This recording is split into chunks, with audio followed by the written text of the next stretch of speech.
Hey everybody, welcome to So Many Sequels, your book club for movies. I'm Josh. I'm Garrett. And I'm David. I got it right on the third try. We're in our... There you go. You guys, yeah. You don't know how many times it sometimes takes us to start. It can be a lot. It That's can all be. I'm saying. It can be a lot. We don't leave them all in. Welcome to the show. We are in... we're at the end of Paddington month, y'all. Mm-hmm. I know, it's so sad. I know. We're going to be talking about Paddington in Peru later this week, which just came out. I think it came out on Valentine's Day. It did, yeah. Yep. So, pretty new still. Pretty new if you're listening to this episode fresh. So we'll be talking Plenty about of Paddington. time to go watch it and Exactly. then come back a little later this week and talk with us. I tell you what, just a little side story at the start. I started to get worried that we wouldn't get to see it because Same. one of our local a lot of our local theaters were closed here in Tulsa throughout the week because of I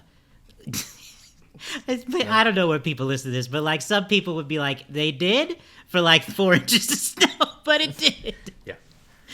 It did. Is that how much we got? Was it just 4 inches? It was pretty. Well- I mean, in Tulsa, I think it was about that, right? Yeah, Mr. News? about, I don't about know. 4 in Tulsa. A It little was higher. it was more up north. But, further north you go, it got higher to like 6, maybe 7 in some parts of the Northeast.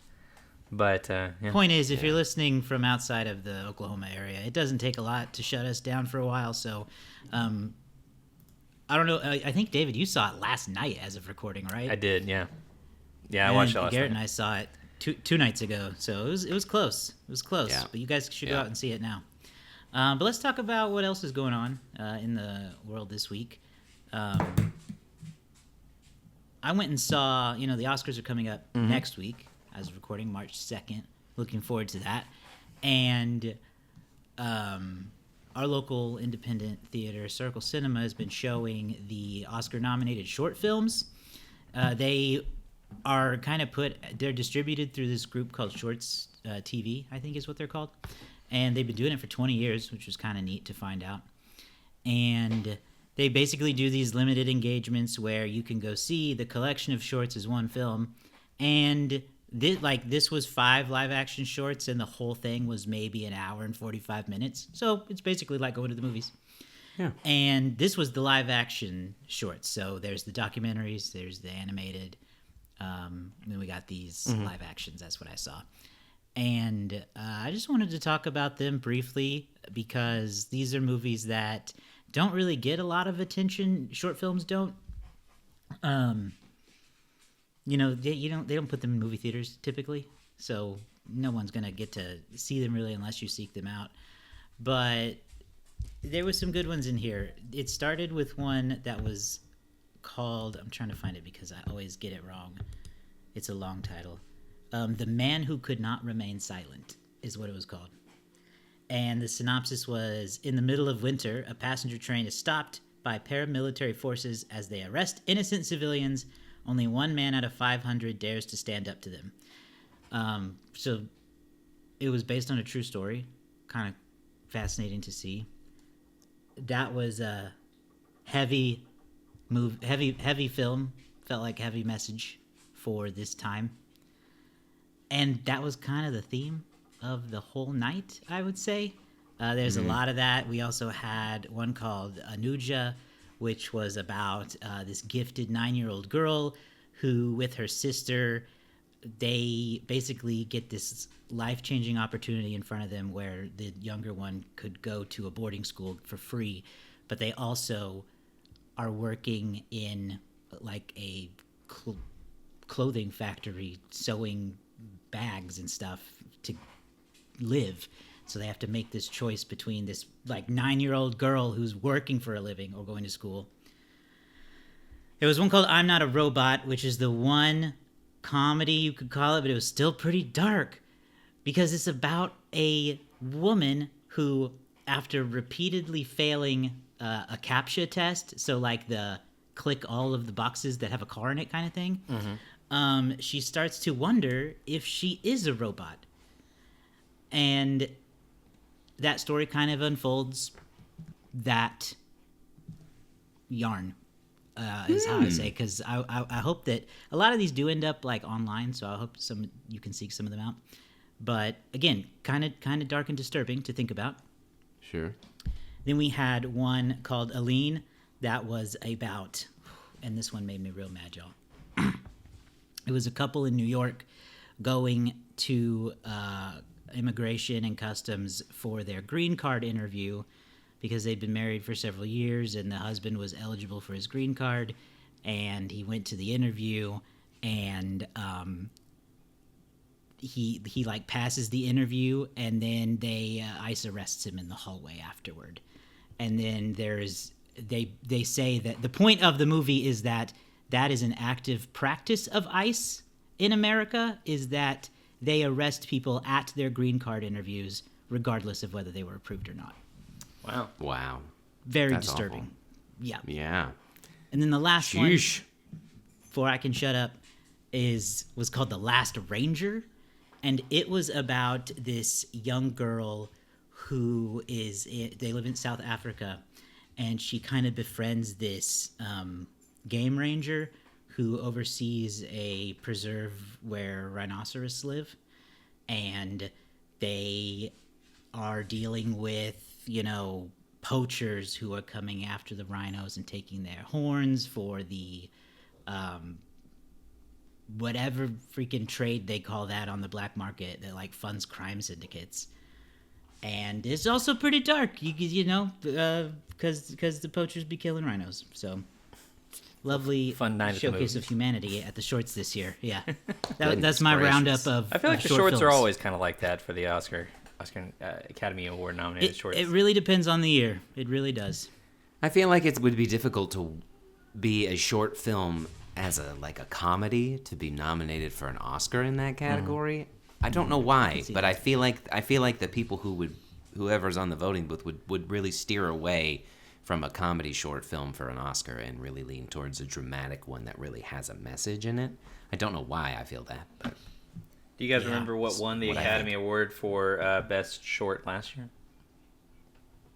no. I don't, because I didn't even get to go see them, I don't think, last year, so I don't even remember what they are anyway. I do not barely let me remember know. one Best Picture. I don't remember the title exactly. I'm trying to pull it up here, but I believe it was something. It had to do with Ukraine. I remember that. Let's see here. Best live action short film. Oh no! Last year was a movie called The Wonderful Story of Henry Sugar. I don't know what I'm thinking of then. Interesting. I don't either. So anyway, Cut that part out Yeah, in post. we cut this part out in post. sorry. Yeah. No, you good. You thought you had something, you didn't. It happens. I didn't. David, you got to go out and see Captain America finally. I did. What's your thoughts? What do you want to get into about that?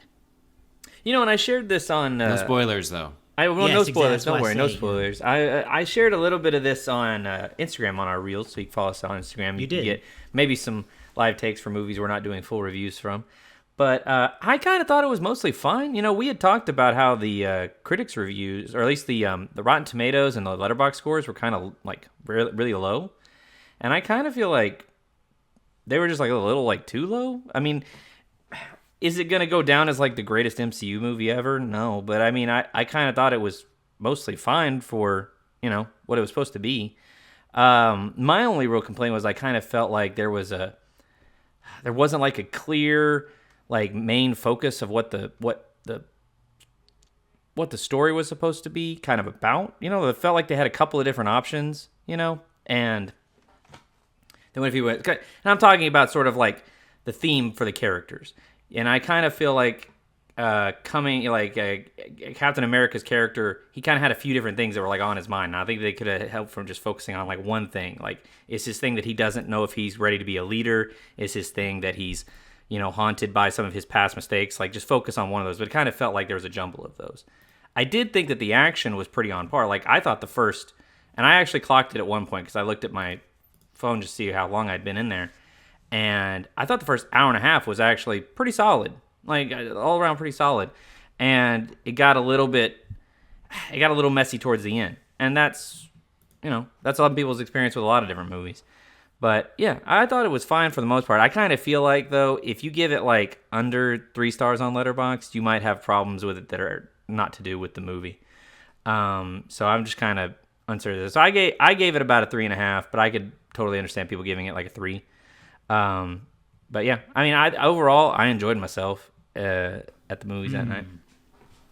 All right. I'll get there eventually. Yeah, and see, I'm trying to stay vague. I'll wait till there it with shows up on Disney Plus. Yeah.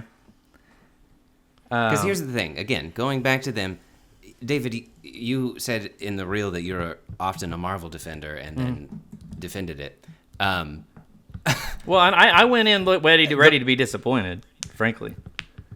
Right, but my point is, you say, I'm usually a Marvel defender, and I went in with low expectations, and then you proceeded to defend Marvel in the movie. But for me, the problem is... Called out 4K. I mean, I stand by it. I went in ready to be disappointed, and I wasn't. So, I mean, my expectations were set low. I just think 3.5 is like almost a 4-star movie. That seems like it's a very, very good movie. If you tell me a movie is fine, that veers on 3 or lower than for me. Like, fine is not good. Yeah. But I think my biggest issue, not having seen it, obviously, for the record, again, there's such a spotlight on them right now, and all they can crank out is fine. Fine for the most part, is what you just said. I don't feel like that is good enough for them right now. Because this one has gotten so middle reviews, it makes me less inclined to think that Fantastic Four is going to be good. It makes me less inclined to think that whatever they have coming up is going to be good. And I have no reason to go see it until it shows up on Disney Plus for free. That may be and the like case. that's a losing game. What I'm telling you is people are acting like this is Kraven the Hunter, and it's not. This is not like there are executives that cannot see the difference between this. And I watched Madam Web last year. Dog shit. All right. This is not that. This is like pretty much what you would expect from a superhero movie. So like it's a matter of like I guess the perspective or the what you're expecting going in. If you're going in expecting like this is gonna be an awful mess, you're not gonna get that. If you're expecting it to be I don't know, The Dark Knight or something, you're not gonna get that either. It's somewhere in between those. At this point in time, I just would like them to be good. That's what this is. And good. To me, again, you never said good. You said fine for the most part. Well, I'm trying to be reasonable. Good. That is very close to good. I'm trying to be reasonable. I thought it was good. Like, I was shocked by the hour and a half mark that I was like, why does anybody say this is bad?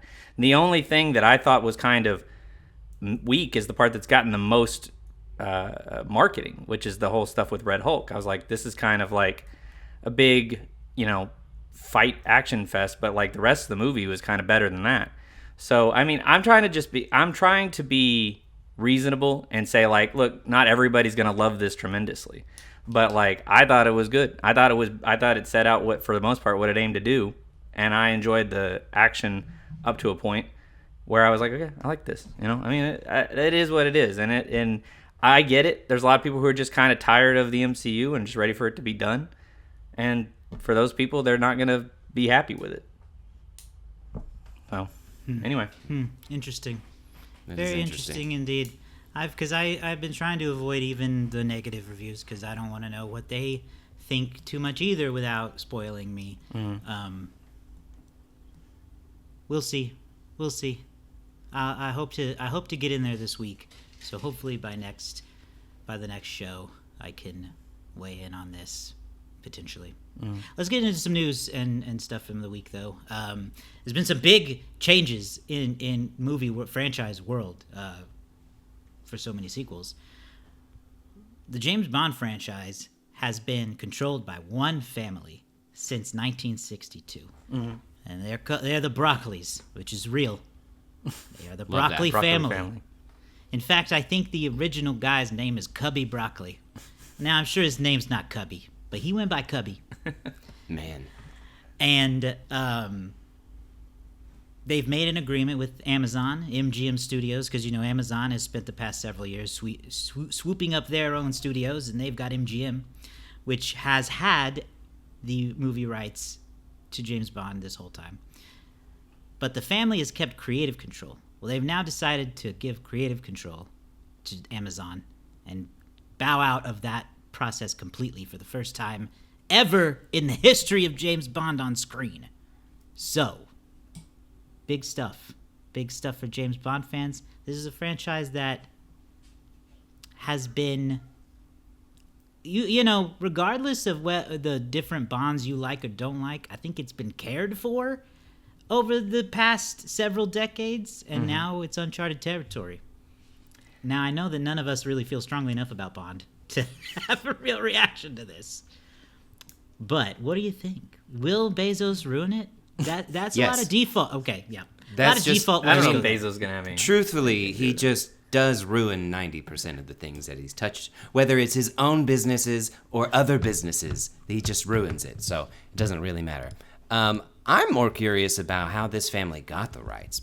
I'm very curious about that. Does it also include the books, or is it just strictly the movies themselves? I think it will be interesting, I guess.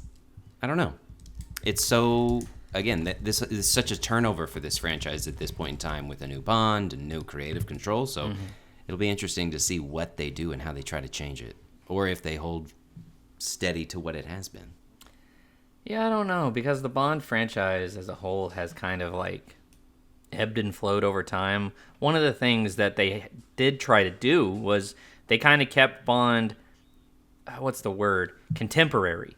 You know, like he's not been stuck in the 60s for his entire run. He grew into the 70s, and then we had Pierce Brosnan's Bond in the 90s and the 2000s, and he's getting new technology all the time. And then Daniel Craig's Bond is like, you know, he's a Bond of the 20s and 10s and 2000s, you know. So he's always been a kind of contemporary. They've always updated the story with it.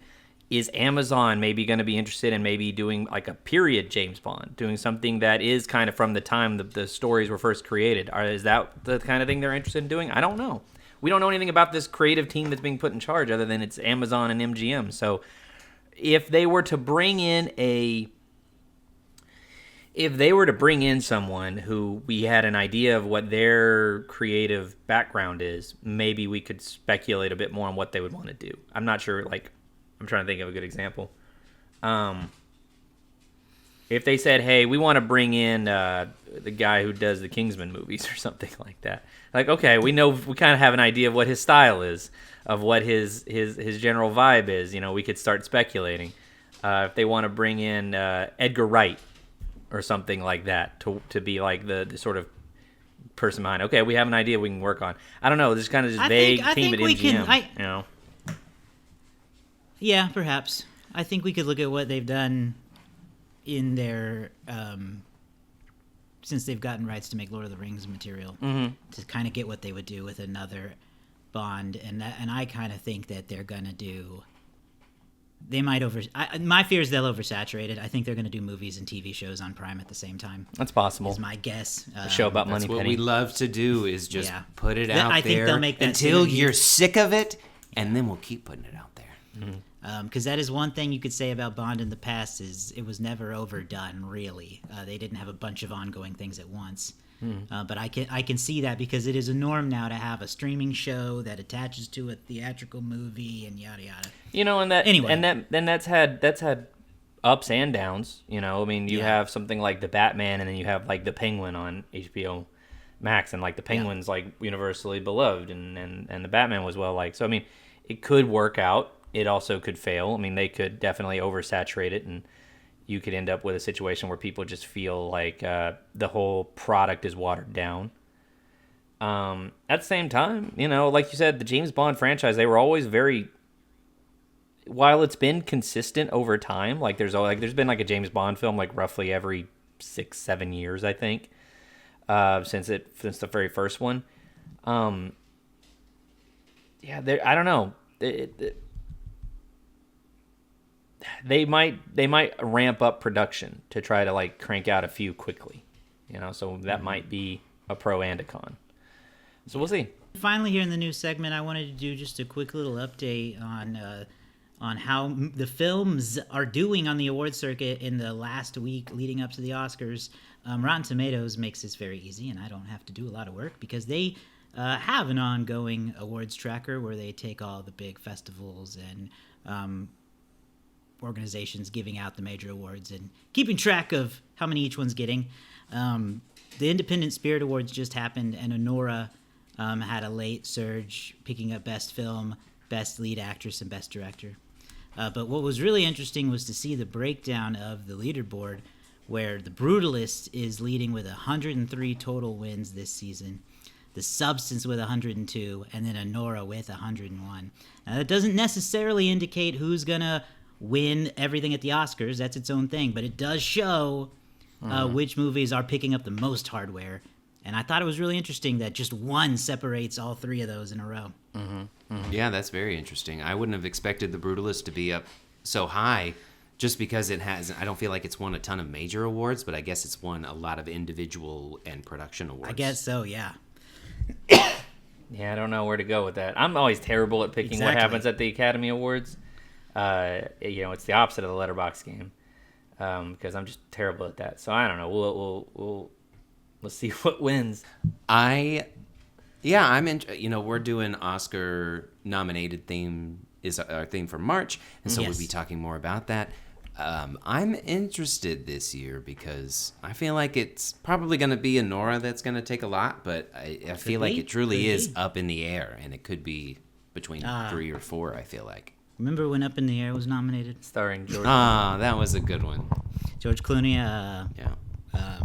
Oh my God, how can I forget Anna her Kendrick. name? I'm so offended at myself that I kept wanting to say Allison something, and I was like, it's not Allison, it's A. Anyway, yeah, Oscars coming up right around the corner, so we'll let you know.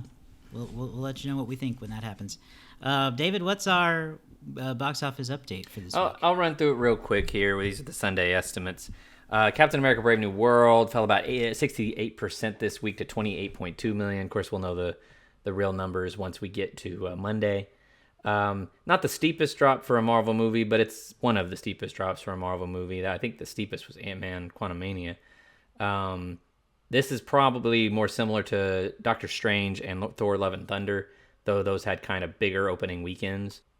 But this has become kind of a standard since probably 2020 with the second weekend drops, except for Guardians of the Galaxy Volume 3. That only dropped about 46%. Anyway, The Monkey, I think this is a Stephen King adaptation. That brought in $14.2 million. It also has kind of poor word of mouth right now, so we'll see kind of how it develops over time. Paddington in Peru, which we'll have a review of later, that brought in 6.5 in its second weekend here in the U.S. Dogman hangs on, actually, with 5.9 million. That little animated film's doing pretty well. And then, I don't know how to pronounce this last film, so I'm just going to say Neja 2, which is a Chinese animated film. Brought in $3 million here in the U.S. for its open. So that's interesting. Go check out Neja 2. I don't know anything about it. I don't know. But there you go. That's your box office wrap for the week of February 23rd. I will say I saw The Monkey, and here's what I can say. I feel like it is if Final Destination were a comedy, and I think that for the show purposes, I think Garrett will like it, and I think David will hate it. Oh yeah, because it sounds kind of it is gruesome, but yeah. I think David would walk out and go, no, that was stupid. Is it campy, like silly campy kind of a? Oh yeah, thing? Oh yeah, okay, yeah. I think it is. So like because. This is one of those things where I saw the movie and then I saw the reaction and I was like, what? People hated it, but I had so much fun just now. So that's like David in Captain America. Yeah. Well, and I knew people hated it going in, so I was like, all right, well, this must be really bad. Fair. Yeah. I didn't know what people thought about The Monkey going in, so I was surprised to see that it had bad reviews because I had a lot of fun with it. I was like, no, it's really like if Final Destination were a comedy at heart. Because, like, it's just so... It is just a lot of, like, gruesome kills that are, like, almost a Rube Goldberg-esque. That's why I say Final Destination. But I laughed at almost all of them, and I think I was supposed to. So... Yeah. Can I go a bit off topic here towards the end? Sure. It'll combine a few things. Stephen King, I saw this on TikTok the other day. Stephen King was on Conan in, like, the late 90s. Conan asked him if he had any stories that he never finished or something. And Stephen King says, yeah, I had a story about this family that goes to they're at the airport, and the wife goes to the bathroom, and she never comes out. And so then the husband goes in after her, and he never comes out. And so then, like, people, like, they keep sending in more people to, like, figure out. And eventually it gets all the way up to, like, the National Guard and the Army are there, and they're, like, trying to go in, and like, teams never come out. And he goes, and Conan goes, wow, what happened to that? He goes, I could never figure out what was going on in the bathroom. So it just never got written. And I thought that was funny. Yeah. That's good. You got to know where it's going to go. Exactly. That's good. All right, well, that'll do it for us, I think, on this episode of the show. Like we told you earlier, we're going to be doing Oscar-nominated films next month, probably talking about Best Picture, Best Animated, maybe. You never know, but we're going to be talking about the best Oscar-nominated films next month. Yes, nominated. Not necessarily winners. Yes, true. Not necessarily the winner. So, if you enjoyed the show, subscribe in your favorite podcasting app. We've got videos available on YouTube and on Spotify, so subscribe there if you like that, or wherever else you get podcasts. If you just want the audio version, you can do that. You can also go to somanysequels.com. We've got all that there. We've got links to our Instagram and our threads and TikTok, and we've got some blogs that we're writing and posting there on our website now. So save that, bookmark that, somanysequels.com. We're going to be building that out even more as the year goes on. So, yay, can't wait. And you can also join our Discord if you go there. There's a link to that. So you can chat with us about movies and stuff there too. We will see you guys later this week.